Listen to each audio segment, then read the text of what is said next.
Vous êtes sur France 24. Bienvenue si vous nous rejoignez. On va plus loin dans un instant avec Ziad Limam, directeur du mensuel Afrique Magazine. Bonjour Ziad. Bonjour. On va voir la une du numéro de mars d'Afrique Magazine, disponible dans tous les kiosques et en ligne également. Face à vous, Gauthier Ribinski, chroniqueur international France 24. Bonjour Gauthier. Bonsoir Fred. Mais d'abord, tout ce qu'il faut retenir de ce mercredi 27 mars, c'est l'essentiel de l'actualité sur France 24, avec au sommaire des raids israéliens au Liban face à des tirs de roquettes du Hezbollah, intensification des heurts à la frontière nord d'Israël, alors que les bombardements continuent sur Rafah, dans l'incertitude toujours d'une éventuelle opération terrestre israélienne. Le Sénégal est-il prêt à de nouvelles alliances? Chacun s'interroge après l'élection du candidat disruptif et anti-système Bassirou Diomaye Faye, notoirement hostile au franc CFA et félicité ce mercredi, par Pékin. Emmanuel Macron, lui, est au Brésil à la recherche aussi de nouveaux partenariats, pas sur l'accord de libre-échange Mercosur-Union européenne qui a mauvaise presse ici en France, mais dans de nouveaux projets bilatéraux avec Brasilia, par exemple les sous-marins à propulsion nucléaire. C'est tout de suite l'essentiel.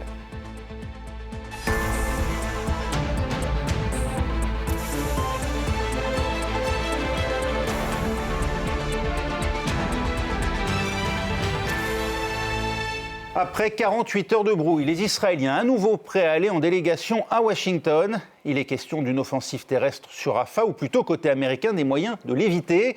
Car pour l'heure, Israël continue de bombarder la ville située à l'extrême sud de la bande de Gaza, là où nombre de Palestiniens ont trouvé refuge. Olivier Fessol.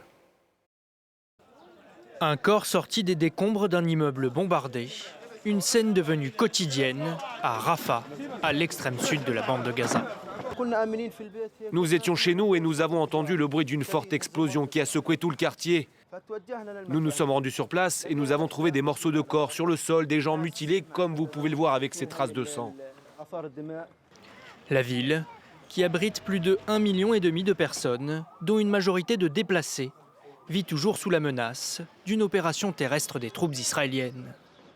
Plus au nord, dans la ville de Gaza, cet hôpital est submergé par l'afflux de blessés. Les habitants sont sortis pour chercher de la nourriture, mais ils ont été pris pour cible par l'occupation israélienne dans la zone industrielle. Tout cela parce que les citoyens sont à la recherche de nourriture pour pouvoir faire manger leurs enfants et vivre une vie décente. Car au-delà des bombardements, la population gazaoui est aussi menacée par la famine, particulièrement dans le nord de l'enclave, où les convois humanitaires peinent à arriver. Nous avons besoin que les conditions d'accès permettent d'approvisionner cette zone d'aide alimentaire si nous voulons prévenir la famine, éviter d'autres décès, prévenir la malnutrition chez les enfants et stopper la situation actuelle qui est désespérée. Le Programme alimentaire mondial estime que près de la moitié de la population de Gaza est frappée par la faim.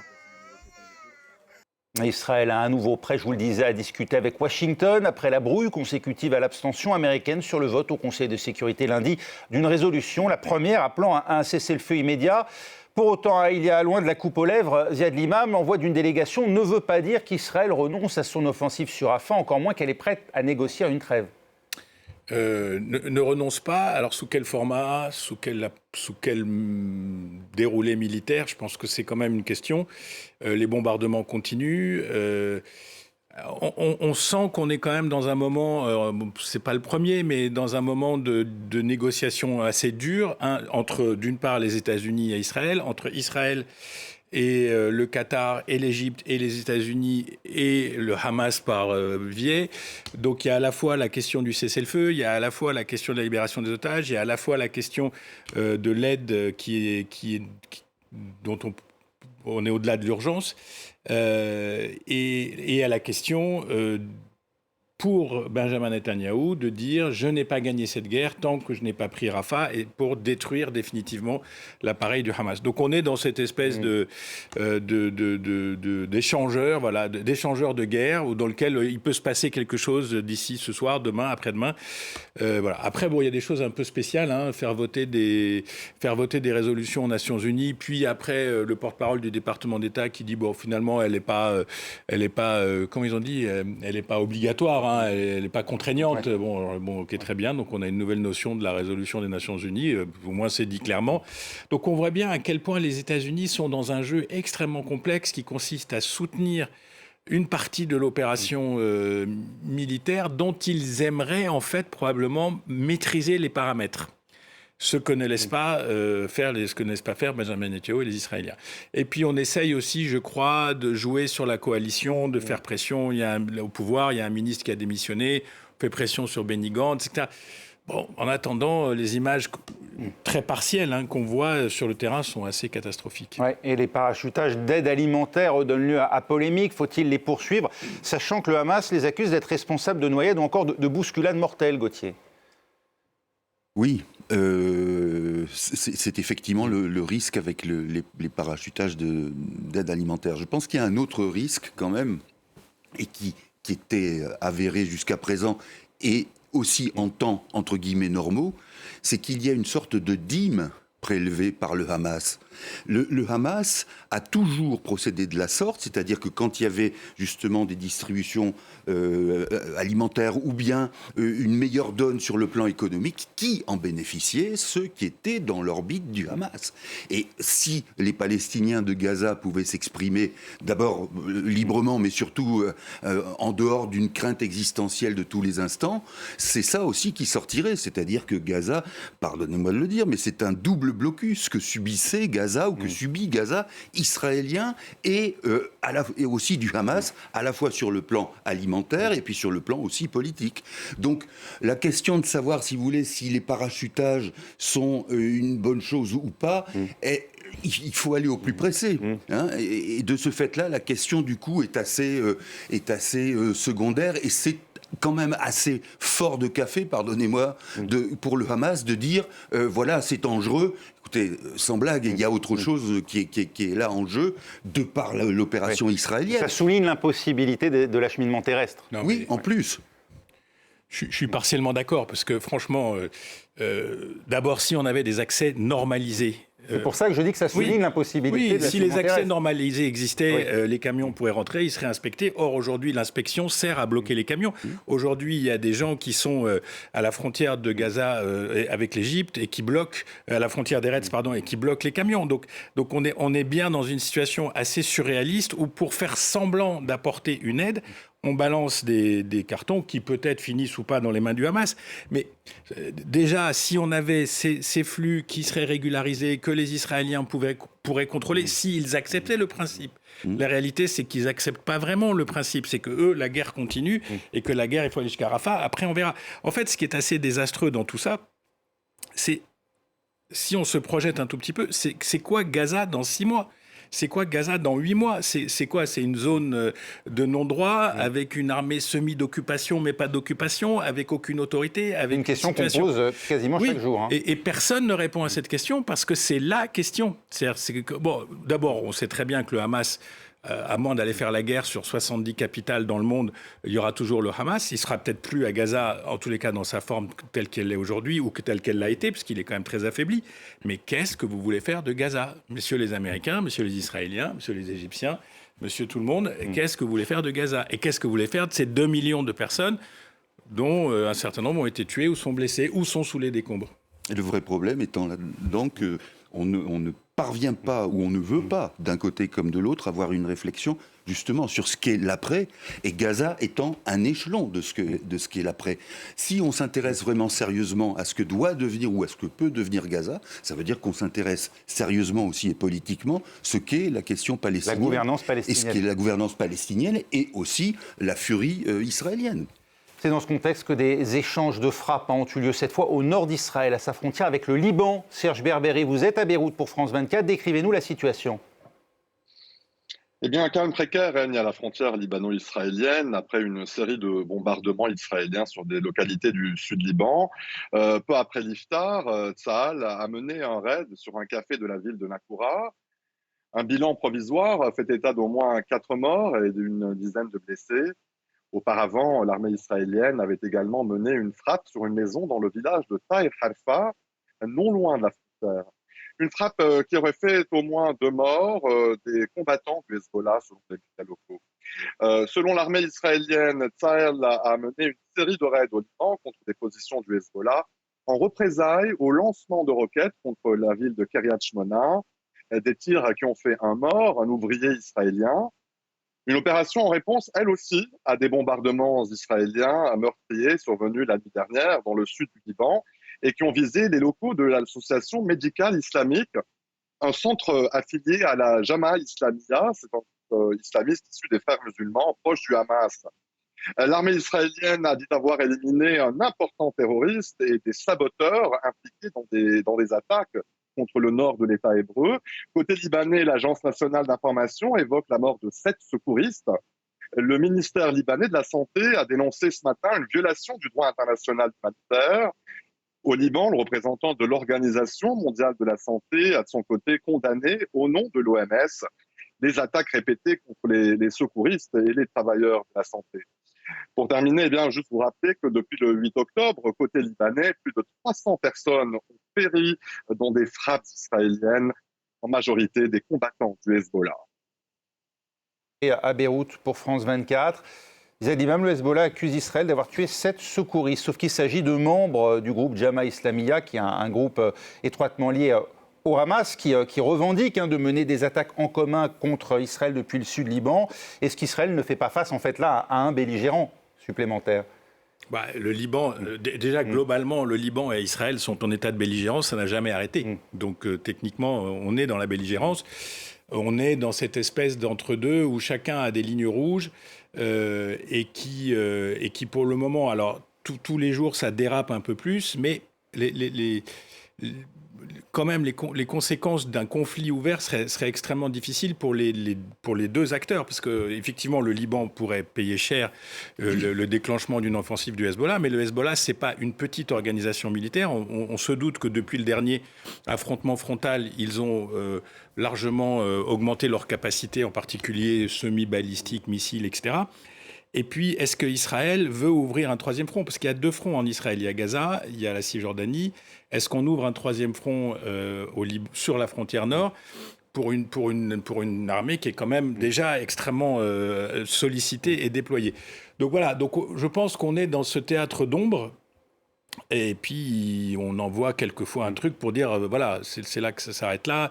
Après, voilà, est-ce que c'est des membres de la Jamia 1, 2, 4, 8 ? Est-ce que c'est Hezbollah ? Est-ce que c'est pas Hezbollah ? Est-ce que c'est civil ? Est-ce que c'est pas civil ? Franchement, je ne peux pas vous dire. Et c'est la guerre. Et certainement que c'est infiltré par des mouvements proches du Hezbollah et du Hamas. Mais encore une fois, je pense que l'intérêt de toutes les parties prenantes au nord est de rester dans cet état de semi-conflit.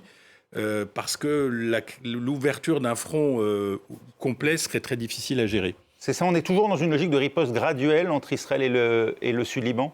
Oui, parce que par rapport à ce qu'on a connu par le passé, quand il y avait eu justement des affrontements véritables et massifs entre les deux, c'était autre chose. Là, ce qu'on voit, c'est qu'il y a à la fois la question de celui qui tire ou celle qui tire les marionnettes du Hezbollah. On sait ce que c'est, on sait que c'est l'Iran et que l'Iran aime tester de la sorte les réponses des autres.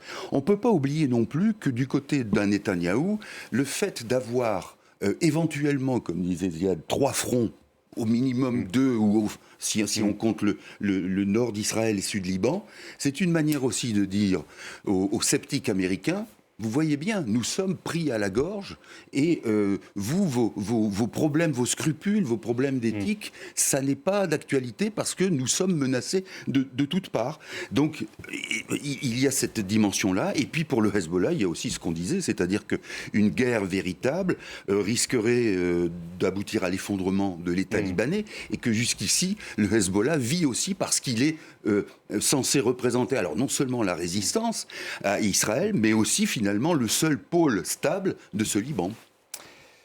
On change d'actualité, il l'a promis hier, le Sénégal restera un allié sûr et fiable en prenant bien soin d'ajouter de ses alliés respectueux. Le terme est d'importance pour le vainqueur surprise de l'élection présidentielle dès le premier tour. Bassirou Diomaye Faye va-t-il renverser la table comme l'on accusait ses opposants avant le scrutin ? En tout cas, la Chine a adressé un message de félicitations aujourd'hui qui n'est pas passé inaperçu. Écoutez la porte-parole de la diplomatie chinoise. Nous nous réjouissons que l'élection présidentielle au Sénégal se soit déroulée dans le calme et l'ordre. Nous félicitons Bassirou Diomaye Faye pour sa victoire. La Chine et le Sénégal sont de bons amis et son frère. La Chine attache une grande importance au développement des relations entre la Chine et le Sénégal et elle est prête à travailler avec le nouveau gouvernement pour approfondir la confiance politique mutuelle, étendre la coopération pratique et promouvoir le développement continu des relations bilatérales. Alors, ce n'est pas le franc enthousiaste, hein, comme d'habitude, hein, souvent les déclarations officielles chinoises. Entre-temps, eh bien, on a les résultats provisoires de l'élection présidentielle qui sont connus au Sénégal. Bassirou Diomaye Faye l'a remporté avec 54% devant 28% pour Amadou Ba. Autrement dit, une victoire très nette, très franche. Avant de vous interroger sur les réactions internationales, Yalimam, on ne vous a pas encore entendu sur France 24 sur le résultat de cette élection sénégalaise. On l'évoquait la semaine dernière, vous nous disiez... le pire serait évidemment des contestations. Il faudrait soit une victoire franche d'emblée, soit que ce soit suffisamment serré pour qu'on s'engage vers un second tour de bonne foi entre les deux candidats. C'est le premier scénario qui s'est révélé. Vous avez été surpris par son ampleur? Non, on savait qu'il y avait une dynamique. On savait qu'il y avait une dynamique Diomaye Faye Sonko. Hein, il faut toujours replacer cette candidature dans son duo, dans sa diarchie. Je pense que tout le monde a été surpris par le score de la campagne Diomaye Faye qui s'est fait quand même en quelques jours. Après, avec le recul et en regardant les choses avec un tout petit peu plus de distance, on comprend. La campagne courte a été remarquable. Ils se sont partagés le travail, Sonko et Diomaye Faye. Ils ont fait une campagne rapide, populaire, efficace, réseaux sociaux, foule, avec un discours très très précis sur le souverainisme, le panafricanisme, et sur un point qui, à mon avis, est très important, qui est, en fait, au fond de tout ça, il y a une expression pour plus d'égalité. Il y a une remise en cause qui touche le Sénégal, mais qui peut toucher d'autres pays, qui est une remise en cause des systèmes de l'Afrique émergente. C'est-à-dire cette Afrique qui émerge, qui se développe, qui a de la croissance, qui investit, qui a des infrastructures. En fait, cette croissance-là, elle descend pas, elle ruisselle pas, comme on disait quelque part. Elle profite pas aux plus jeunes, qui sont devenus une force majeure dans tous ces pays. Et au Sénégal en particulier, je crois que 70% de la population, 75% de la population a moins de 35 ans. Et donc cette jeunesse ne se reconnaît plus dans le modèle qu'on a vendu, qui est considéré comme élitiste, bourgeois, un petit peu vendu à l'Occident, qui n'est pas rattaché aux valeurs essentielles et profondes de l'Afrique. Et donc c'est le raz-marée. Après, tout le défi de la nouvelle équipe, ça va être l'efficacité, parce que quand vous promettez 1 million d'emplois, si on avait pu les faire avant, je ne pense pas qu'on ne les aurait pas fait pour le plaisir. S'il faut augmenter le niveau de vie rapidement, oui, mais comment fait-on? S'il faut conserver les investissements extérieurs, le soutien des organisations internationales, du FMI, de la Banque mondiale, du système bancaire, etc., des marchés, puisque le Sénégal maintenant va sur les marchés aussi des eurobonds, etc. Donc, comment tout ça, comment vous coordonnez cette réalité économique et sociale avec la demande et légitime, avec la demande de l'opinion. Enfin, dernier point, et c'est quand même a été une élection remarquable sur le plan démocratique. Dakar a été calme le matin, calme à midi, calme le soir, calme le lendemain. Les gens sont allés voter. Ce qui est très frappant, c'est aussi, pour ceux qui suivent les élections en Afrique, c'est l'espèce de live direct, c'est-à-dire à partir de 8h05, 8h10, les chaînes de télé commencent à sortir des PV. Et en fait, tout le monde a vu à partir des PV qui sortaient, il n'y avait pas besoin de les compiler. On a vu à partir des PV qu'on s'orientait vers une énorme surprise à 9h15, 9h30, 21h30. On savait que c'était plié. Après, il y a eu aussi, mais on pourrait en parler des heures sur ce plateau, il y a eu aussi visiblement les divergences au sein du camp présidentiel qui n'ont pas facilité la tâche désormais au règlement de compte d'ailleurs. En tout cas, on l'évoquait, Gauthier, depuis le début de la semaine, ça se précise, le Sénégal attise les convoitises. On voit la réaction de Pékin. Est-ce qu'il faut s'attendre à des changements? On le sait, Vladimir Poutine s'est entretenu aujourd'hui avec le chef de la junte malienne, Assimi Goïta. Ils évoquent un renforcement de la coopération antiterroriste. Est-ce que Moscou pourra à son tour faire des œillades à Dakar? C'est-à-dire, en gros, est-ce que le Sénégal pourrait sortir finalement de ce partenariat historique avec la France? Le problème, et vous avez raison de le formuler de la sorte, c'est que pour un certain nombre de personnes, ce sont des choses très imbriqués. Or, en fait, il y a moyen, d'abord, on le sait dans un certain nombre de pays d'Afrique, je prends comme exemple, et il y en a bien d'autres, la Zambie, par rapport aux Chinois, a compris ou commence à comprendre cette espèce de dumping généralisé que les Chinois ont imposé, y compris, bien sûr, sur les salaires des Africains, et qu'ils en sont un peu gros gens comme devant. Donc, qu'est-ce qui peut se passer au Sénégal ?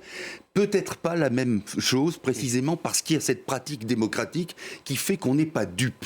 Et d'ailleurs, c'est proportionnel à cette frustration que beaucoup de jeunes ont connue et vivent au Sénégal. C'est que d'une certaine manière, au Sénégal, depuis des décennies, on dit aux gens, attendez, il faut d'abord qu'on soit riche. Alors évidemment, pour qu'il y ait une redistribution, il faut qu'on soit riche, mais il y a quand même cette espèce de carotte qu'on ne voit jamais arriver et qui est maintenue. Et là, effectivement, il y a cette aspiration à un rattrapage. Est-ce que dans ce cadre-là, on peut voir ce qui s'est passé dans d'autres pays africains où, au fond, il y a un côté fédérateur qui est, qu'on l'appelle comme ça ou autrement, un sentiment anti-français, avec la certitude que tous les mots, peu ou prou, sont de cette origine-là, et du coup, est-ce qu'on se jette dans les bras d'un autre ? Et le problème est bien là, c'est que Poutine, avec son idée de représenter un phare et une figure de proue de ce qu'il appelle le Sud global, n'est lui-même qu'un grand impérialiste, et qui, au fond, avec des troupes comme Wagner, est sur le chemin de la prédation. Mais donc là, il faut pas être naïf, et je pense qu'il y a ce moyen de résister à cette naïveté au Sénégal. Je ne suis pas sûr que cette discussion-là, qui est extrêmement importante, je ne suis pas sûr qu'elle ait joué un rôle majeur dans l'élection. Je ne pense pas que la question de la France ait joué un rôle majeur. CFA. Le franc CFA, c'est une autre discussion un petit peu parallèle par rapport au rôle de la France, mais on peut parler du franc CFA. Je ne pense pas que les gens se sont dit les Russes, pas les Russes, les Chinois, pas les Chinois, les Brésiliens. C'était une affaire intérieure. C'était une affaire de démocratie politique à l'intérieur du Sénégal. Le Sénégal devait faire un choix entre une forme de continuité et une rupture radicale pour faire émerger un nouveau modèle, si nouveau modèle est possible d'émerger. Après, dans le discours souverainiste, nouvelle indépendance, évidemment la France est en première ligne, mais la France, elle n'a pas été... Elle est historiquement présente au Sénégal, elle n'a pas été particulièrement surtraitée, bien traitée par le régime de Macky Sall. Donc tout ça est assez complexe. Et puis pour les Russes, pardon, j'allais dire les Soviétiques, mon Dieu. Pour la Russie, ce que montre cette élection, ce que montrent Diomaye Faye et Ousmane Sonko, c'est que le changement est possible sans passer par la case kaki, sans passer par la case militaire. Et je ne suis pas sûr du coup que les relations entre Dakar et Bamako et Dakar et Ouaga soient d'une telle... Les nouvelles relations soient d'une telle fluidité. Oui, ils ont dit il faut revenir dans la CEDEAO, oui, il faut refonder la CEDEAO, mais quand même, certains sont des élus, et ils sont magnifiquement élus, et d'autres sont des militaires qui ont du mal à aller aux élections. Donc je pense que tout ça, ça va mettre un peu de temps à se clarifier. L'un n'est pas exclusif l'un de l'autre. Il y a possibilité que ces thèmes dont on a parlé soient implicites pour le cas où les promesses du camp Sonko ne se réaliseraient pas. Et donc, de ce fait-là, il y a ce risque-là qui n'est pas, me semble-t-il, complètement farfelu ni irréalisable. Ziad Imam, merci. Gauthier Rybinski, on va plus loin, c'est terminé. Un mot encore d'actualité avec la France qui va aider le Brésil à développer la propulsion nucléaire sur ses sous-marins, tout en assurant respecter la non-prolifération. Emmanuel Macron s'engage ainsi un peu plus dans la coopération entre les deux pays à l'occasion de la visite d'État qu'il effectue en ce moment même. David Gilbert. Côte à côte, Lula et Emmanuel Macron pressent le bouton et lancent la mise à l'eau du Tonelero. Ce sous-marin de la marine brésilienne est le troisième d'une série de 4 sous-marins de conception française, résultat d'un contrat signé en 2008 par Nicolas Sarkozy et Lula, déjà au pouvoir à l'époque. Cette cérémonie dans le port d'Itaguaí, près de Rio, aura été l'occasion de célébrer le partenariat économique entre les deux pays et pour le président français de rendre hommage à la longévité et la ténacité de son homologue brésilien. Il s'agit avant tout du triomphe d'une volonté et d'une détermination. Celle d'un homme au caractère visionnaire, mon cher Lula, qui a su fixer le cap d'une ambition qui pouvait paraître en 2008 démesurée. Ce respect mutuel et cette bonne entente ont déjà été mis en scène la veille, au premier jour de la visite du chef de l'État français au Brésil. Une journée passée dans le nord du pays, dans la région de Belém, à la lisière de l'Amazonie, et consacrée à la défense de la biodiversité et des peuples autochtones. Au menu, remise de la Légion d'honneur au chef indigène Raoni et annonce d'une aide conjointe des deux pays d'1 milliard d'euros sur 4 ans pour développer l'économie verte. Nous nous sommes engagés à atteindre 0% de déforestation en Amazonie d'ici 2030. Un virage à 180 degrés après la parenthèse productiviste et climaticide du mandat de Jair Bolsonaro, mais qui n'est pas synonyme d'entente parfaite. Conséquence du mouvement de colère des agriculteurs français, Emmanuel Macron est désormais réticent à approuver le futur accord de libre-échange entre l'Union européenne et le Mercosur. Lula, lui, l'appelle de ses vœux. Les deux hommes devraient évoquer cette divergence jeudi lors d'une nouvelle rencontre au palais présidentiel de Brasilia, tout comme leur désaccord quant au soutien à l'Ukraine dans sa guerre contre la Russie. Et l'actualité continue, restez avec nous, c'est dans 4 minutes sur France 24.